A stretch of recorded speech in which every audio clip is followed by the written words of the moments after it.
that winter we're skiing. I'm taking a buddy to a resort that he hasn't been to before, and we're like riding up the lift, and I'm like, okay, it had snowed a couple days ago, but I always know right in those little trees right there, there's always some really fresh stuff.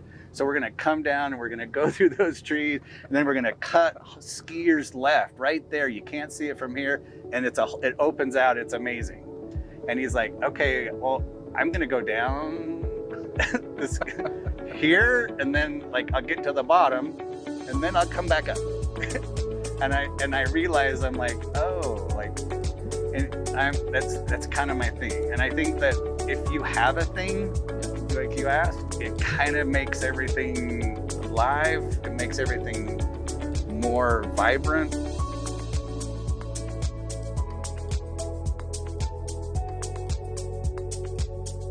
Hey guys, it's the Give Us It podcast. We are up here on Jordanelle, we are in Deer Creek, not Jordanelle. Today's been a heck of a day. And I'm with a good friend, Mike, and just to tie it off, if you haven't seen his calves, you really should, because his calves are pretty amazing. Kirchner, that was just for you. So. Guys, just introduce your name and a little bit about you, and we'll go dive through. Yeah, sounds good. I'm Mike Bringhurst, where I live in North Salt Lake. I'm a Pisces. I like long walks on the beach, stepping on piss clams. Never heard of a piss clam before. Yeah, well, you step on them, and it's a little thing. Finding seashells and stuff. What's your name in? Is it Japanese? Can you say that? Yeah, Mike Bringhurst. Yeah, they just kind of say it funny ways. Yeah. Shoot, Wes, thanks for having me. I'm a little bit silly. I have a hard time taking myself seriously, so you'll have to keep me focused. I will. I'm going to start out with growing up with the dad in CIA. Yeah. Okay. So my dad was my best friend growing up, and he was in the CIA. I was born in Falls Church, Virginia, Fairfax County Hospital, and essentially grew up in DC. But about every 3 years we would move, but always back to DC. So sports teams and where I considered home was DC for the longest time. I've been in Utah for 40 years, 30 years now, or whatever. So probably a Utahn, but yeah, grew up in DC. Spent quite a bit of time traveling. Lived in Israel for 5th and 6th grade, back and forth, and then ended up in Utah as I started high school, because Dad wanted to move back to Utah. So we spent 4 years in Salt Lake City so I could stay and graduate from high school. Went to Alta High School. I'm still good friends with about 20 of my buddies. We're one of those lucky groups of friends that have stayed in touch over the years through good and bad. And we still get together pretty regularly. But yeah, grew up traveling around the world, ended up at Alta High School. Spent a couple quality years in Japan, learned Japanese. After I came back from Japan, I spent a year in Los Angeles, where where Mom and Dad had moved. Was a tour guide for a Japanese company for Japanese tourists for about a year, and then after that I moved back to Salt Lake City because a bunch of my friends had started going to college. So I went to undergrad at the University of Utah. Took me 6 or 7 years because I was skiing more than I was studying. Let's talk about that a little bit, right? I mean, all of that sounds crazy. What was it like? What was it like moving around that much before high school?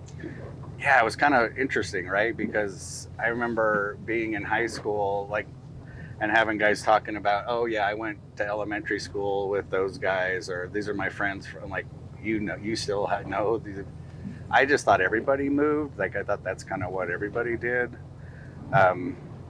A lot of people, it's kind of like being an Army brat. You hear about Army kids growing up all over different places. But I kind of looked at it as a positive because different people, different cultures, different places.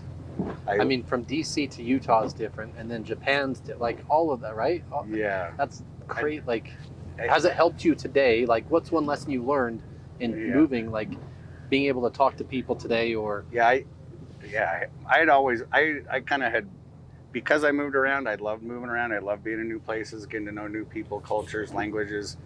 I had big plans that I was going to go maybe live internationally. I was going to live in Japan after I graduated from college. A couple other ideas, and we can talk about why that changed plans. But I think that everybody should travel, and just not just go and take a picture, right? But be part of a different culture and a community. I think that people that spend time traveling, eating different foods, learning different cultures, languages, are just a little better, more well-rounded. Some of the bubble culture that I think is causing a lot of our problems, culturally or politically these days, seems to come from people who just won't leave their bubble. And I think the more you learn about other people and other cultures, I mean, when we lived in Israel, some of my best friends were the Jewish Israeli kids or the Arab kids, and we played soccer, and we lived about a 3 or 4 blocks from the Mediterranean Ocean, and we would just go and boogie board all day long, and I learned some Arabic, and I learned Hebrew, and it was just a different way to grow up, and I kind of always thought that I wanted my kids to grow up that way. Yeah. And I know the reason why a 3-year-old on a lady's shoulder kept you in this state forever, right?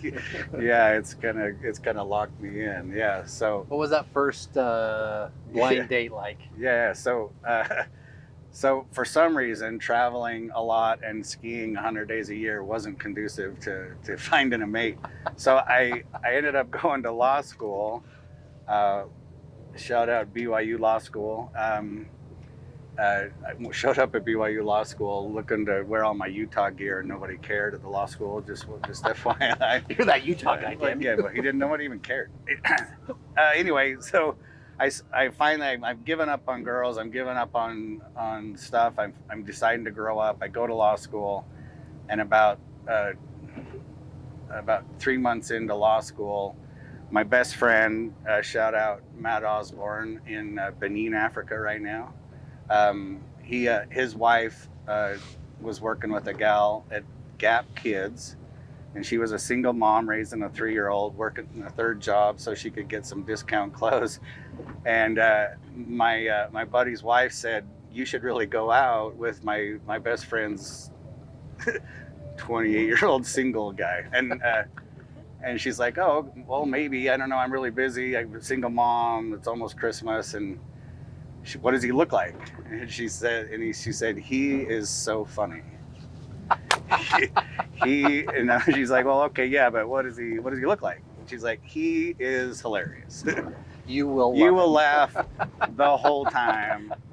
It's gonna be the best date you've ever been on." And she's like, "Okay, but what do you look like?" And she's like, "I'm just not gonna tell you. Stop asking." So she went in funny's a look, blind, right? Funny's a look. blind on a blind date, and we were going to watch my buddy play hockey, and me and Matt show up early, and Kim, his wife, and my soon-to-be wife Brandis, showed up, and she brought her 3-year-old with her, Justine. Shout out Just, and she brought her with her, and she was asleep on her shoulder, and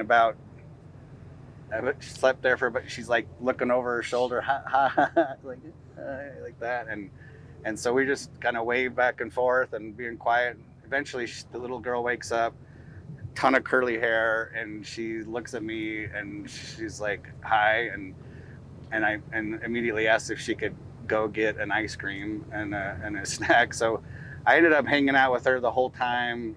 Her babysitter fell through, and we ended up having a really good time. It's funny. So the next morning, I wake up and my dad's. I was living at home, going to law school, and my dad asked how the date went, right? And so I'm telling him all about the date and how amazing she was and how fun it was. It was the best time ever. And after about 20 minutes, he said, "Okay, but that's enough about the little girl. What about the mom?" So I was smitten, just. And that little 3-year-old's 35 now and lives in Dallas, Texas, with a 10-year-old and a 7-year-old little munchkins that we get to go see in it next week. That's so cool. So that's it. So I get married shortly after. We don't have to go into any details there. So we got married pretty quick, as you do if you're in Utah, and went through law school. Well, who asked who? I asked her on a snowy night on the way to Lakai, and I asked her to get out in front of the car, and she says, "Why am we getting out? It's like muddy and dirty." And I'm like, I just want some to show you. And I opened the ring, and she's like, "I can't even see it." I'm like, "So is that?" Yes, like what? And so we were like quiet through dinner, and but she said yes. That's cool. Yeah, that wasn't my best effort. I've done better since. So I asked my wife to marry. I went up. Is it the Big Cottonwood where Snowbird is? Or Little. okay. Yeah. Brighton is the other one. Brighton and Solitude are up big. And So I went up that canyon just to the waterfall, and that's where I asked my wife to nice. marry me. So in a similar place. Yeah, Then we yeah. drove up to Snowbird. And Okay. stayed the night that night. Well, it was December 18th, and there was a lot of snow on the ground, and she had heels on, and she didn't want to walk around. Well, you're going outside. to Lakai for dinner, right? Yeah, I went to Lakai, yeah, for dinner. So That's awesome. yeah, we sat in quiet. I'm like, what? Like, what? I have to see it first before you say yes. So just since we're on the kind of Yeah, that funny sorry. side, no, that's great. What would Brandy? Because your daughter came in last week. What Yeah. would she describe you as today? That's a good question. I think she still likes me. She still loves you, I'm sure. People always ask her, "Oh my gosh, what's it like being married to Mike? Is he so funny? He's so funny." And she's like, "Yeah, so funny." He's so luckily my kids and my wife do not think I'm funny, and so we're able to kind of just go about living life. But yeah, I think she enjoys my humor most of the time, but we have a lot of fun.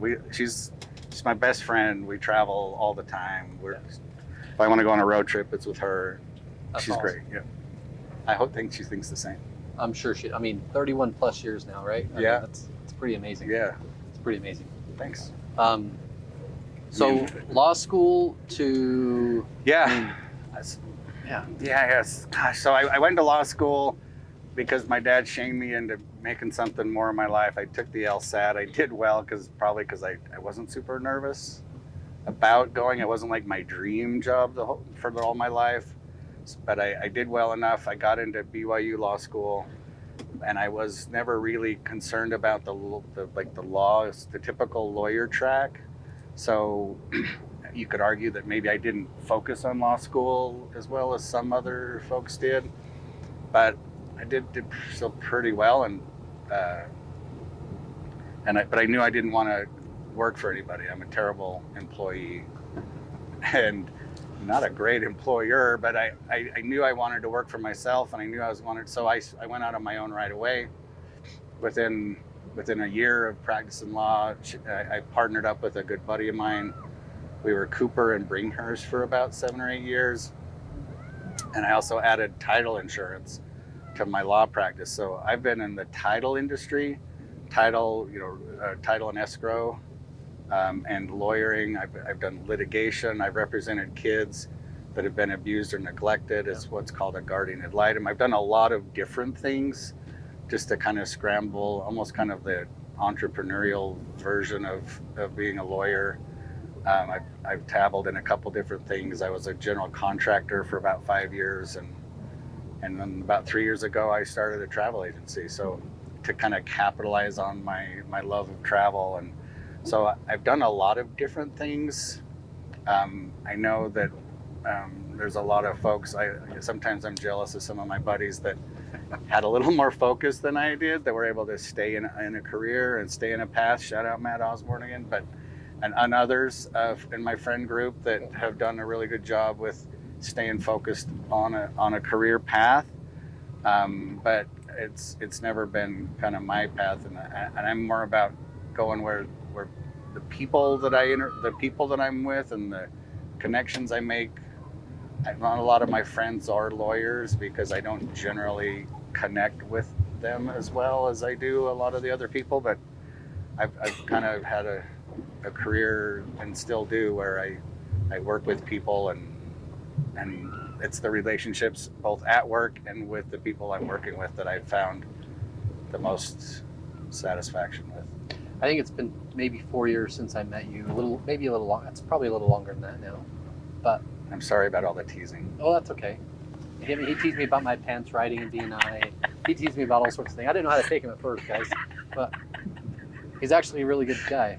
And Actually, Brandy, I don't know how you put up with him, but I'm sure. But on that same note, like, we had talked yesterday more than just about business, because this is really how your life is, right? Yeah. We talked about the thing, the one Yeah. thing. Like, what's the thing? Let's describe. I mean, you're skiing, your path, and all that, but Yeah. What's your version of the thing? Yeah, and a lot of times people, when they're talking about why they do what they do, they talk about their why and why they do it, because it's important to know why you're doing what you're doing. And I think that's important. I don't want to downplay the importance of why you're doing what you're doing and taking care of the people you love and want to be with. But I think it's, for me, I've found that it's important to have something that you are into, that you like a lot, that kind of, I don't know, a good way to explore. There's people have hobbies, right, that they like to do. I like to golf, not very well. I like to mountain bike. I crashed and separated my shoulder a month ago. And I love doing, there's things I love doing, I look forward to doing, and then there's things that are just like, that's the thing. And I kind of relate it to, a lot of times people, if you go into somebody's house or into their office, it's the magazines they have on the table, right? If you go into my office, you're going to find 4 or 5 different ski magazines, Explore magazine, these free ride magazines, and powder magazine, and ski. And I'm planning and thinking, and a lot of the travel and travel. I love to travel and going. If you ask my kids what my favorite thing to do is, it's driving on a road I've never been on before. And it's this silly thing. It can be a road in the middle of the Nevada desert. It can be a road on the Oregon coast. It can be a road in Norway. Driving or being on a road or somewhere that's I've never been before, it makes me happy. So I'm always planning and thinking about that, and I'm gonna always planning and thinking about skiing. One quick story if I can, but so a good friend of ours that we both know, he loves golf. He loves golf so much, he created a side business that's a golf simulator business. You know who you are if you're watching, but I'm golfing with him. He invites me to go to his country club 3 or 4 years ago, and every hole he's at the tee box, and he's like, okay, so now you're going to want to go down there, you're going to aim it to the right because the pin's on the left on this hole, and he's just like so excited, and he's like smiling, and I'm like, this is like a different version of this guy that I'm used to. And he's just so excited, and he's talking about the golf course as like he owns it. He's like, we moved the pole, and I'm like, you're moving these things, and anyway, I'm like, so, and he's like, so, and I'm like, I'm just gonna hit it, and then wherever it ends up, I'm gonna hit it again, and then I'm gonna like hit it, and then I'm gonna putt a couple times, hopefully, but I'm like, wow, and after like halfway through, I'm like, this is your thing, like. This is the thing that, like, last night you were probably like playing out the holes in your mind. and I was kind of laughing about that. And then later that winter we're skiing. I'm taking a buddy to a resort that he hasn't been to before, and we're like riding up the lift, and I'm like, okay, it had snowed a couple days ago, but I always know right in those little trees right there's always some really fresh stuff. So we're gonna come down and we're gonna go through those trees, and then we're gonna cut skiers left right there. You can't see it from here, and it opens out. It's amazing. And he's like, okay, well, I'm gonna go down this here, and then like I'll get to the bottom, and then I'll come back up. and I realize I'm like, oh, like, and that's kind of my thing. And I think that if you have a thing, like you asked, it kind of makes everything alive. It makes everything more vibrant, and then it's also something to look forward to. Like, it's kind of nice, helpful to me. Like, maybe for my golf buddy, like golfing is something that happens in the summer. Maybe if you could do it all year, you wouldn't look forward to it as much. But I mean, I've been spending some time. Me and about 15 or 20 of my friends, you're all invited, are going to go to Japan in February, and I'm putting the trip together and where we're going to stay, the trip, like the hotels, the things we're going to see, the resorts. I'm looking at comparing resorts, and I'm like, yeah, and it doesn't feel like work at all, right? Yeah. So that's the thing, and I think everybody needs to have a thing, and I think a lot of people lose that in their, they start saying that their kids are their thing, and I get it, your kids are important, but if we do a good job with our kids, they're gonna leave, Yeah. and your wife will stay with you, and she can be your thing, but you also want her to have her thing. Yeah. I think, and if whether that's travel or art or whatever it is, that they can do their thing. I don't know. I think it's important, and I think a lot of people kind of lose motivation to be or live if they don't have something they're looking forward to other than just getting through to the next paycheck or the next job. And I tell people the same thing in a different way. Like, I love my girls, my princesses but I love my wife more. And if we can go do something together, I know the girls are going to leave one day. Like, Yeah. And God forbid I die or my wife dies, but you and I have both lost our dads. So our moms, right? Yeah. Your mom is active and was active for so long, and I think it was Western line dancing and all that. She loved her line dancing, and she would go teach line dancing, and it just kept her young and not lonely, and it was a thing that she could do and she loved.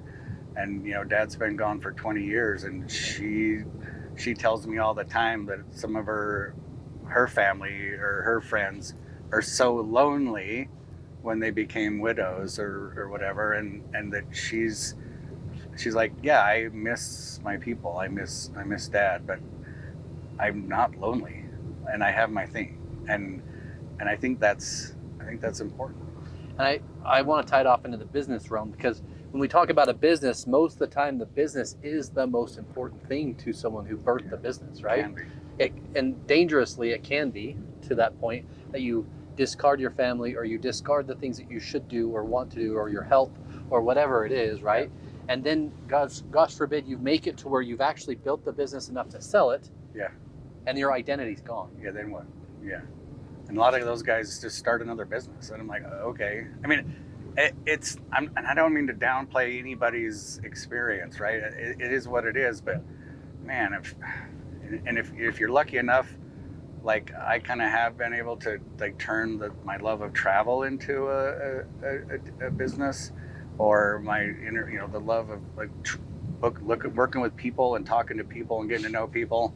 I mean, a lot of people say that the title or lawyering is not exciting or whatever, but it's the people. It's not the process. I don't. And if the process is good, then it's successful or not. But what makes it fulfilling is working with the people. I mean, and I see that a lot.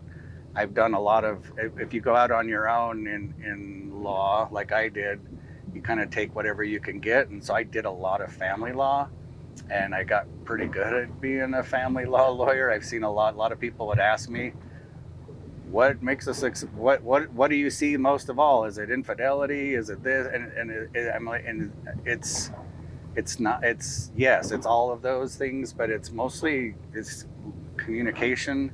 Yeah. And disconnects, and the opposite of love isn't hate. Love and hate are the same emotion almost. The opposite of love is apathy.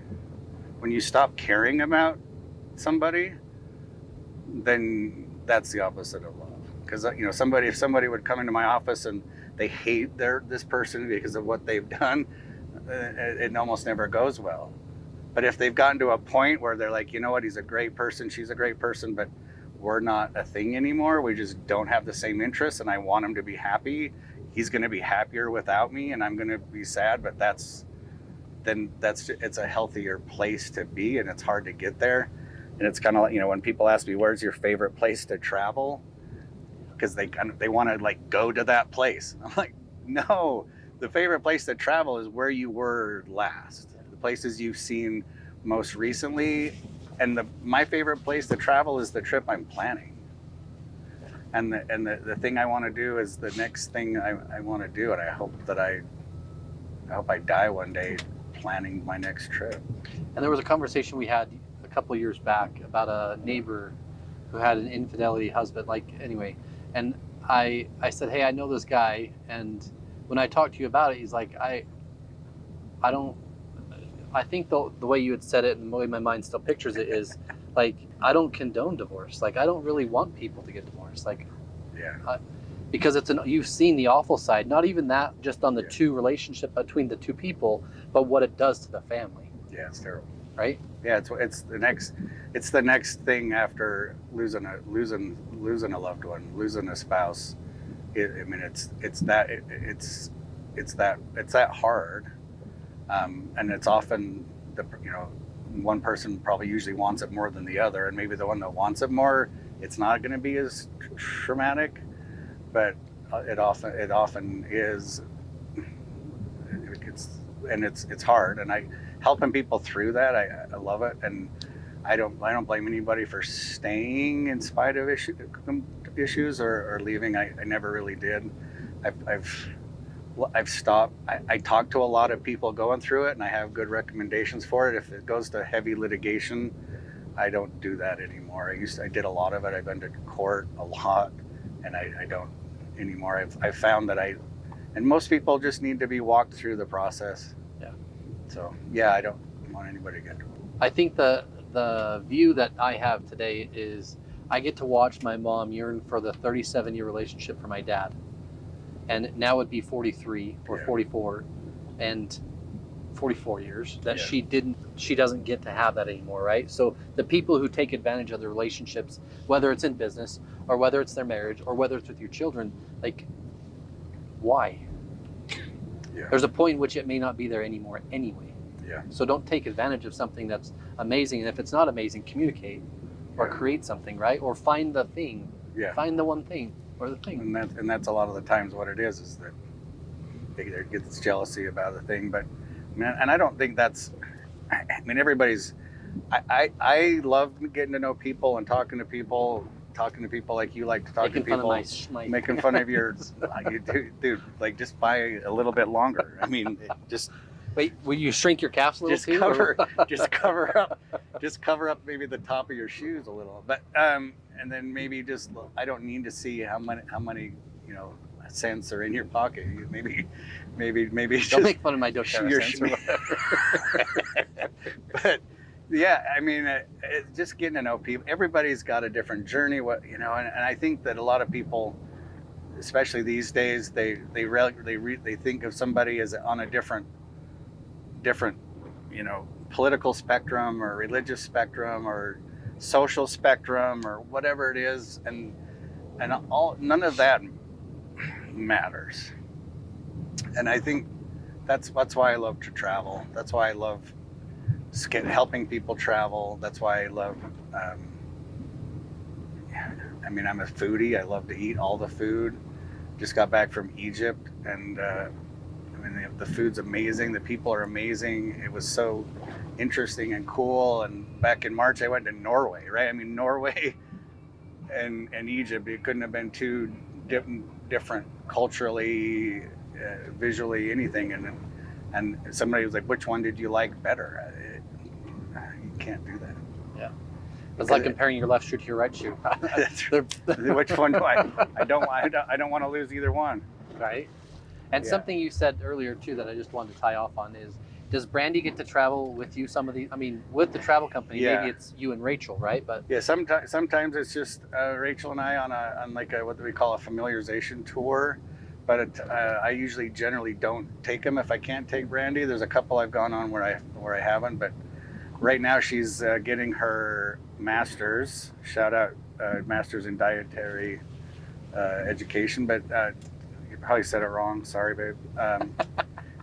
She's going to be a master's in nutrition, and she's about another year and maybe a half out. She's told me that I need to go on some of my trips without her, but traveling with her and seeing things with her.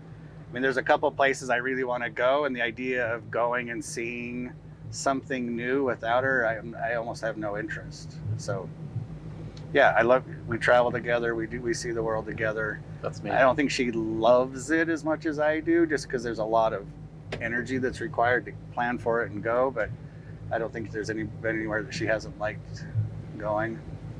And then, I mean, I think you're hilarious. I think you're funny.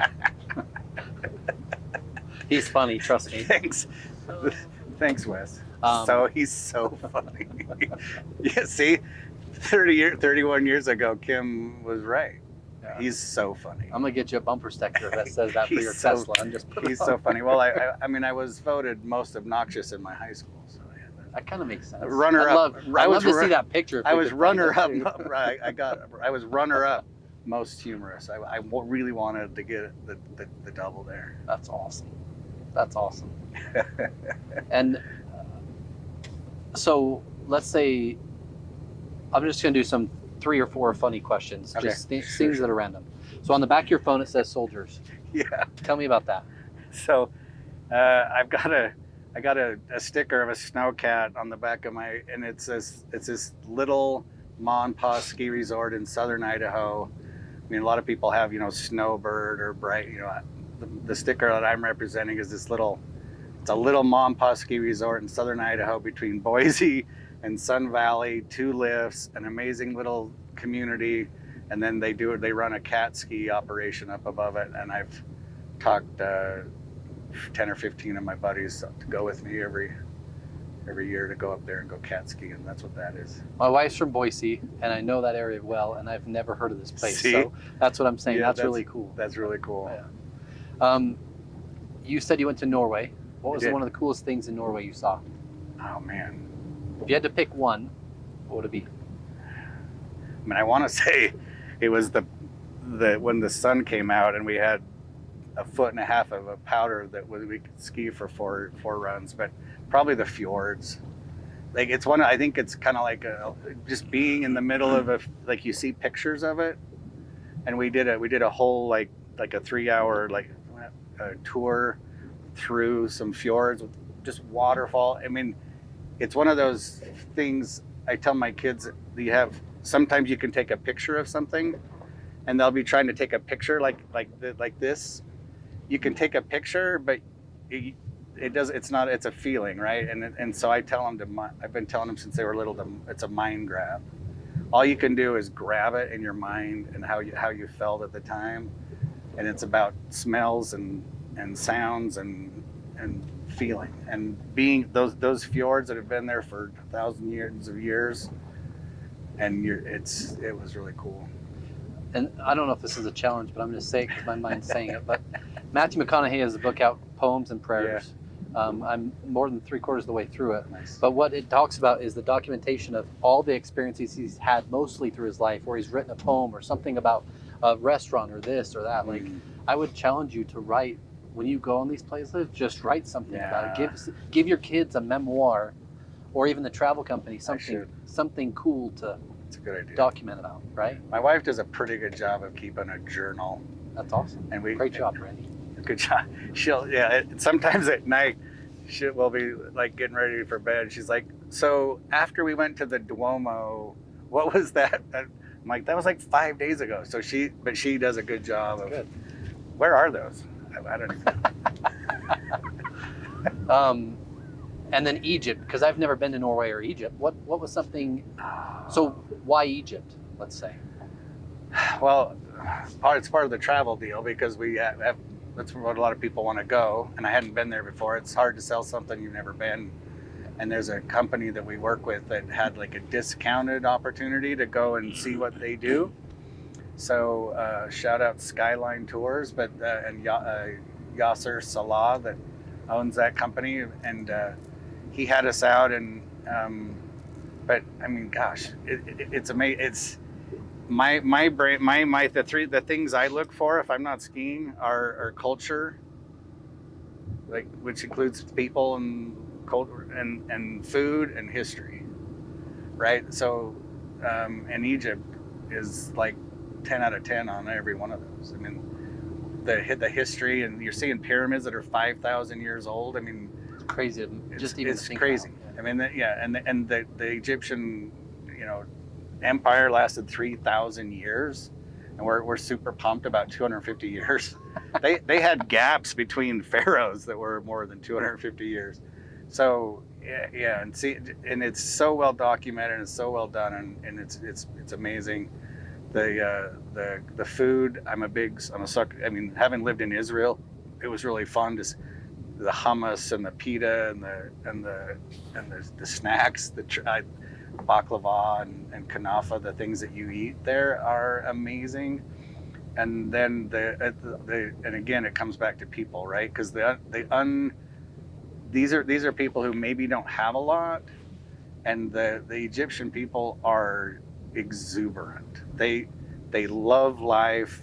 We saw people like on these little ferry boats back and forth across the Nile on a Friday night or a Saturday night to come and go out to dinner because there's no bridges. And these boats are lit up at night with these goofy, like LED lights, and they're blasting this, Arabic music, and there's like these kids and families up on the top decks of these little boats, and they're just doing these dances, and they got their robes on, and they're just laughing and singing. And we had a night where the people who worked on the boat that we were on talked us all into dancing and singing, and they bust out. I mean, they're just happy, and you can't not be with them and think that, what do we have to be unhappy about?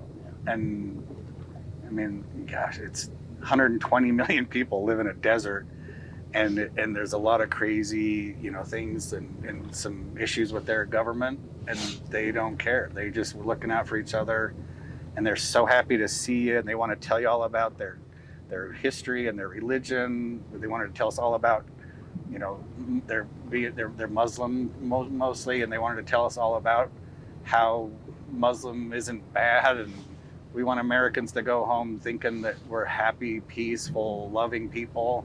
And you did. It was amazing. That's cool. It's cool to hear the story and kind of the passion behind the travel, right? Yeah, I get a little. That's okay. Even like that's my thing. You can see it's my thing. Yeah. I'm like talking about the ski run. And then we did years ago we went to lunch, and we went to a place in Chinatown, which is ironic because we owned right behind Chinatown. You can walk over and there. I've never been over there, but it was the first time I had boba, right? Yeah, I took you there first boba. I popped your boba. Yeah, you did pop something for sure. On that note, if you had to pick a favorite food, what would you say? No, you can't. But you have to just pick one. You have to. What is it? I can't. Come on, stop. I'm gonna be Matthew McConaughey's dad. If I had to like eat a food the rest of my life, it would probably be Japanese. Okay, that's good. That's awesome. But right now I'm thinking about. I mean, I just get excited about a good taco. Come on. And last question, because it's just relative to it. Is what is like the funnest date night you've had with Brandy? The most fun we've had? Yeah. Oh man. After 30 plus years. The most fun? Jeez. I mean, it'd have to be like, come on, babe, which is your favorite? It's a good question, huh? That is a good question. Yeah, I would, it probably, I think it was over her birthday. I took her to LA and I think it was like front row seats to Les Mis at, the dinner, and I think it was her birthday. That's and we cool. went down and saw Les Mis, and probably that. But man, you could put any fun birthday celebrations in different countries or something. Maybe when we went and didn't see the Duomo in Milan, when I wanted to go really bad on our anniversary. I'm like, let's go see the Duomo at night. She's like, let's go back to the room. I'm like, I really want to see the Duomo at night. And my buddies that were with me are like, go back to the room. Yeah. What are you doing? Yeah. Probably that. Maybe that's close second. What do you tell business owners starting out today? Business owner, oh gosh, love it. And don't do it if you don't. I mean, there's too many things you can do these days, right? I mean, and there's a lot of ways to be rich, and maybe the thing maybe the thing you're doing isn't gonna, like, if you're a therapist, maybe you're not gonna be a millionaire. But if you go home every day knowing that you help somebody, I mean, the people who are wired that way, yeah. Oh my gosh, do that, and and if you love what you do, you don't work a day, right? Yeah. And what's the difference between knowledge and wisdom to you? Oh man, knowledge is the Rain Man that can ring off a list of the planets or the bones in the body. Shout out, Ben. And wisdom is knowing what to do with it, like and knowing that it might seem like it's the end of the world because something's happened, and having the ability to just kind of float through that and be okay. This is the last question, so Alex, don't laugh. That was the second last. I know. You said the word rich, so think of success in the word rich. What does rich look like to you, or what does success look like? Rich, to me, rich is like when you're talking about a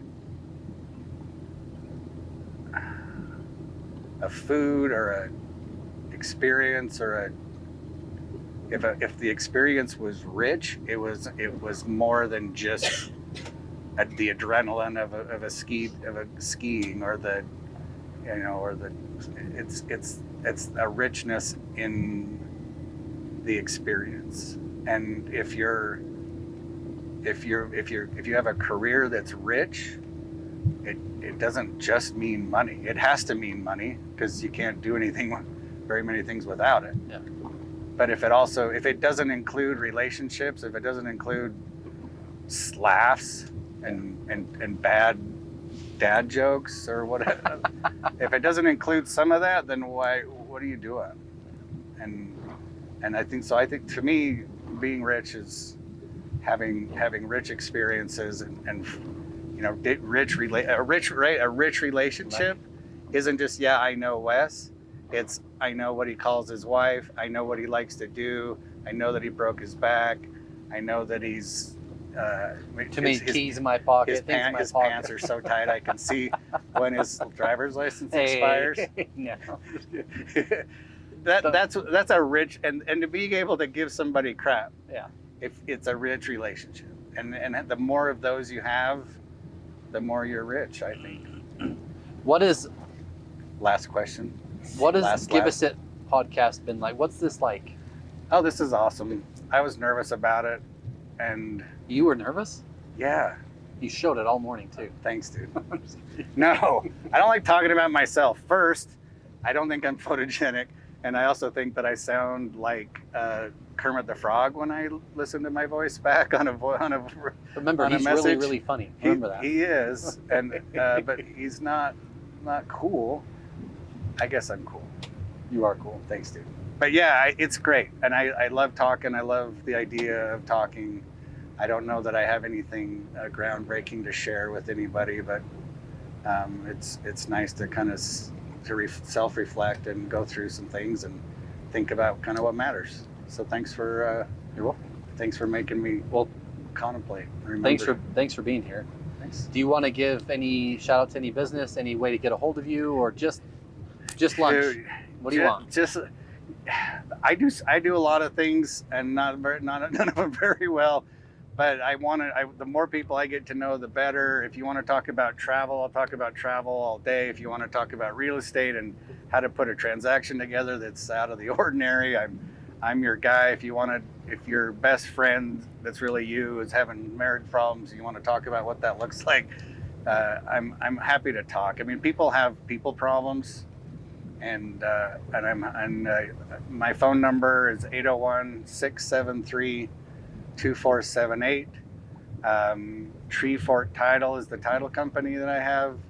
Designer Travel Agency is the travel business, and I'd love to pick your brain and get to know you. And if seems like anything resonates at all, I'm happy to talk. Thanks. Thanks for being here. I appreciate it. You're welcome. Guys, this is Give Us It podcast, and if you're watching this, you probably missed your last chance to be on the boat. Can't wait for you guys to see what we're doing next season. So thank you, Nice. and see you guys.